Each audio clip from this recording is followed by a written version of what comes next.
the divorce rates before Vatican II were very low. After Vatican II, they're super high. You know, you have cohabitation, you have divorce, you have an increase in abortions. It's like, what happened? What, you know, they threw out all these dogmas and doctrines of the church. They threw out the truth, and they promoted all these lies. And so people just kind of followed like sheep in a certain sense, that they didn't see some of these lies, and some did, and some try to, you know, fix that, but it's a big mess.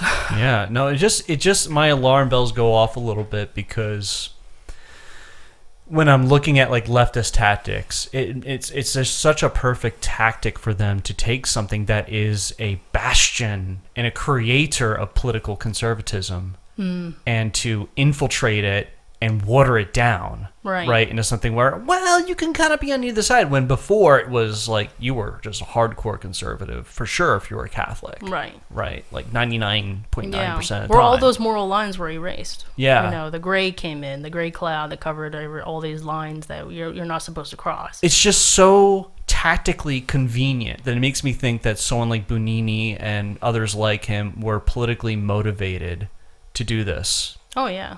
I mean, that's why, the Freemasons are 100% politically motivated to make sure that the destruction of the Catholic Church happens. So you have all that infiltrating and changes that they knew what they were doing. You know, like I said, the Lux Orandi, Lux Credendi, the way that you pray shows what you believe. When they changed the way Catholics believed, they knew they had to do it by how they worshipped and how they believed. So that's why all the gestures had to change. And so when you change the way they pray, you can ultimately change what they believe. And so that's ended up what happening. So just start changing, you know, like, for example, one of the big things that happened, especially in the U.S., and I'm sure it was all over, is the stripping of the churches. They had to take away all of the Catholic statues, a lot of the decor. Like you have, if you look back and it isn't in the Library of Congress too, you can look back at some of the old churches that some of the missionaries had made, either the French or the Franciscan, etc., or even the Canadian churches up in New England. You had these beautiful churches, gold, you know, like the awe-inspiring, it's supposed to lift your mind to God. They put white paint on everything. There's whitewashed everything. It was such a, you know, and that when you look at the before and the after pictures, you're just like, what happened?